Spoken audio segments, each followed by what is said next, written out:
mày càng đông lý hàng lời rọi ruồi cặp nông cặp lệ cái nào buồn sang cho mà đá tụ chẳng thôn hàng lời pin pro ra này giờนั้นเด็กนิวเนี่ยก็เป็นกันบนสร้างตะกรับกลังเลยกรับมือเลยกรับต้อยแซมกลังก็ปีบังหัวเรียก็ไม่ก็รอดเวเลยเท่ากันก็เพราะเลยตุ๊กก็เดือบนับเลยเท่าบุกก็เลยซบซัดดิย้อนเลยทิพกันบนสร้างตามือนิปลอนดิgiờนั้นเป็นว่าระในก็มวยบุลุ่มตาไม่กันรักก็เลยย้อนเบี้ยหางเลยพิงเลยจงเลยเพี้ยนเกล้ามองอันนี้จัดเงาทื่อกันมองตัวอย่างดีกาดับเลยดับบุกลักกันเลยเนี่ยนั่นเนี่ยที่เวลาเนี่ยลุ่มนุ้ย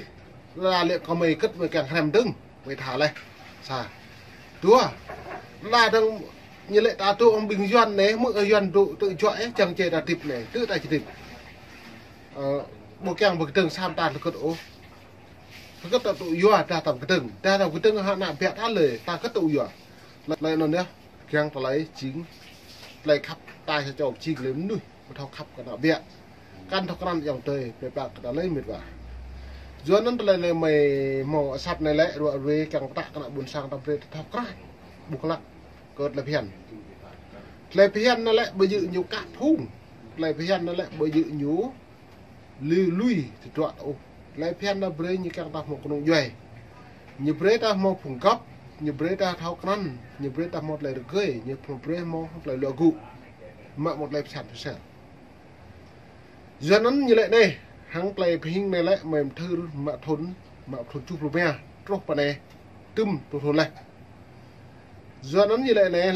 lại chính cái pro hàng lại cái cao lại phiền này lại bởi ní bộ ní với CDC bởi ní Liên Quốc nhiều dịp này cách đây có đặc là dân một vài cách đây 72 năm ngày 10 tháng 12 năm 1948 Đại hội đồng Liên Hợp Quốc đã thông qua tuyên ngôn quốc tế nhân quyền văn bản và một trong các tiêu đề quan trọng cho sự ra đời của nó là việc các quốc gia thuộc Liên Hợp Quốc khẳng định niềm tin của mình vào những quyền cơ bản của con người. Giờ nó trở lại này pi bằng bạ hàng trở lại kê cao lại phèn mạ mông anh đi phú cổ rồng như vào Liên Hợp Quốc. Giờ cất trở lại hiếm bạ Liên Hợp Quốc doan nó như được bằng cỡ chả mì mà bư cha dấp cha nư lần là được bằng cái chả mì sao giờ cất lại chả mì lấy nhiều giờ cất lại phiền chả mì lấy nhiều cái bằng cái pi bằng tùy phát đi bây chả này bây chả đi giờ nó có một mô tô ta tôi support play mình vào bây giờ thầu mong lấy support play lại nhiều không mong như là thảo play sao mà bột bát eo cả nạ bẹ nạ cho trẻ rồi rui bằng bột bát này là nó cất một loại eo thạp lại nữa dần bẹ gia làng nhiệt lạc phải cái đi à bước phục lên prong cha prong tưởng như bạn cái nắng cái cha Mỹ Liên Quốc nó như ở Liên Quốc tức là đồng minh bí bằng như một học phân biệt màu giáo như độ chung của bí bằng nên giờ là Liên Hiệp Quốc lấy tướng hăng lại phiền tôi hăng lại tôi cứ kéo tôi hăng lại cơ bản cần vạm nuôi như vậy nó như lệ này Liên Hợp Quốc khẳng định niềm tin của mình vào những quyền cơ bản của con người vào nhân phẩm và giá trị của mỗi người mỗi con người vào các quyền bình đẳng giữa và nam và nữ đã quyết định thúc đẩy sự tiến bộ xã hội và xây dựng những điều kiện sống tốt hơn trong sự tự do trong rộng lớn. Dưới nấn lời này đã buộc có mệt vác cái này là pí bằng phật hàng này nó nuôi cả bộ lệ em nuôi chặt này em ra chặt đi. Bên này hàng coi không một lại tự đờ bó. Chưa cất lên như càng một lần này. Nó nên mong lúc lau thì lúc lau có đơn lại tiếp nuôi ta lúc ở dạ ca một máu thành lập như giờ tuyên ngôn này lại nạm nuôi là tiếp trình vấn đề ngã luôn cặp đạt rồi sao mà mạng mình thành lập rằng lợp lúc lén lúc tua thôn satu churapan tu pa plus pan nhiều plei môn như không máu một là phiền mà càng lượng cụ của thần rõ mình cái buổi đó chưa kết lại Canada lại càng lệ đơn lệ như lệ tuyên ngôn quốc tế về nhân quyền vẫn là bản quyền tuyên ngôn có ý nghĩa nhân văn cao cả và đã đăng lên mục tiêu phấn đấu của toàn thế giới nhân loại có pi băng cái này là pi băng cái nông dân nuôi là pi băng hàng rách bờ là này như không một là quyền mà do cái pi băng ta không một loại là cú hàng lại cái cá hàng lại pian hàng lại cầm phụ ta chưa một cặp vậy nón ta ngược lên đông có mệt về những thứ buồn sẵn mà cha cái mà ta này ta tiếp phong phùng yuan rô nhưng bạn đã lắng bình yuan thâu cầm phụ mà cả lấy trong ấy dạ mệt về khom tuần để yuan nhầm phụ mà mổ yuan ra này hắn này bình cũng này yuan nhưng mẹ luật rừng đối lại phiền quốc tế cái nào nhớ lợi dụng lại phiền quốc tế đấy rằng nêu nhân quyền mà có lẽ luật là của người một về nhớ tiếp cái nào buồn sang cái nhầm lử cái nào buồn sang ta và em bret lại đar và em lại một tên tar nó nghe lại chơi đẹp nào đừng đã là lo đấy mệt vào tao mà học đar học tên tar đâu mà học lử rõ xăm trúc nục yuan trôn được ta nên phải cái bộ này chơi đẹp nào học đar pi hả đar với mặt đar lóc cái yuan đấy có lử lóc cái yuan mất nhập lử cả cái buổi đó lử đang tập bộ không bạn viện mà mỗi em hồ tư tưởng Hồ Chí Minh như này nại thao lệ ý lệ nại khơi vì nhiều đói bởi á thế nại mà thao lệ nông nọ là như lệ nại nằm lục thao hô nó như hàng này 2020 2021 này 2002 là hiểm bá trùm nạ có còng cách mạng như giàu công chức nhà nước có quyền có chức lần như opera bị nạ vẹn nhiều hàm bằng lần cháu Việt Nam nhiều pia là hàm hồ tưởng là tư tưởng cái chặt đạch nghèo vậy cái buổi á hắn này lại độ lúc cu hắn này độ hàm hồ tư tưởng Hồ Chí Minh Bắc Lenin như nào đấy độ hàm này cả độ làm đạch đà này hắn này bây giờ tôi lấy như vậy hàm tư tưởng Hồ Chí Minh Bắc Lenin như lấy như vậy hàm nã buôn sang một cái nhà đầy gà tại như độ vậy hàm cái buổi á non này bố giờ nó hạt rẻ có pít bằng pro tạo bục đa đồ đơm đã lo ấy dạ miệt vừa khom tuần đã đơm tí ta lời lại tập cái nào ấy bẹ mà trong cái sò đôi nó ta lệ cái sò nó mà xô mà là lui đây tua thôn đây ấy ruột bầy cần mà nó lại buộc trong sò đôi ta lệ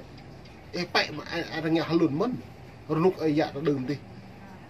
hai này mò ta hai này nó thâu hết lại tập trong mạng nông nọ bắt đầu chơi nắm lại đây nó đo đang đây một đòi chơi một đòi đấy buổi đó bà lư rõ lại pro bù lệ bù nó mò lại mò pro bắt thâu lại thâu mà một bạn tiện mong dần rồi chúng tôi mình vào thì ta ấy hẹp xếp lại như lệ đò với hẹp đò là như ở gửt tầm giờ tành được dựa rồi thì ta ấy lấy xếp hẹp đò như lệ đang hẹn trên trị nhận đi chặt hơn giờ tại nhập xếp nữa mọc vô này tôi yếu đi buổi á xì nhạc cái nhủ này là lưu nhập nhanh đâm lệ buổi á làm từ con san như học không làm được con san tốt từ một lon đâu con san dự giờ con san dự giờ tại thọc lon bắt đầu con san là hai nó dọn nim ai con san bên cả luôn giờ nó nục rạ này cái nào buồn sang chặt cái mặt ta có buồn em plum tịt ta plum cái mệt va đập plum yong đập plum tơi đa sĩ lon là đa sĩ nạp viện nó mặc pro chặt đây mọi pro chặt thì buổi đó neo đầm neo đè neo mộ neo nại nó mặc pro mò pro nghệ sang mò pro em pro mò pro chỉ là em pro nè đi mò mà đá buổi đó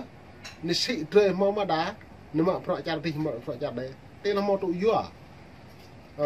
neo một luồng loài hay cho cái lệ tua cho lao chói nại dạ cái lệ ở dãy cái chém buổi đó nhưng phải là đa phó mò play đó giờ đa là ở nghệ chơi cái bộ đã gì bà Ả Rập Xê Út thì đã nghe luôn rằng bà nằm mợ phọ rằng mợ rằng gì à cái buổi đó do nó lại để bề thâu pin bộ bạc lạc ta rem lại pian pi bằng phọ lằng cho phọ dự ta rem phọ dự ta rem ôm mệt vậy cho tôi muốn sang hắn này dọn plơ ta hắn này hiểu nhiều plơ mà ir bay nhiều màu chất mà tôi chất nghiền mà nhiều từ mà tôi giao chất nghiền mà lê trứng nhiều plơ mang tê trâu trứng nhiều plơ mang lấy ir trâu ủng mộ mò mà cái buổi đó khá đại bộ càng khắp vào coi những càng nhiều plơ ir trâu ấy khắp mò mà lu hả này một bay nhiều má mong mỹ mà ở dạ mình chặt khách đi lu ya chỉ mà tôi đã chất lắc đã thuộc mê đây thì lu như cái buổi đó lần chào Việt Nam này nó nạp pẹ cho chạy ta rầm chứ hả đấy bây giờ có năng nhiều cái sao keo ấy dập là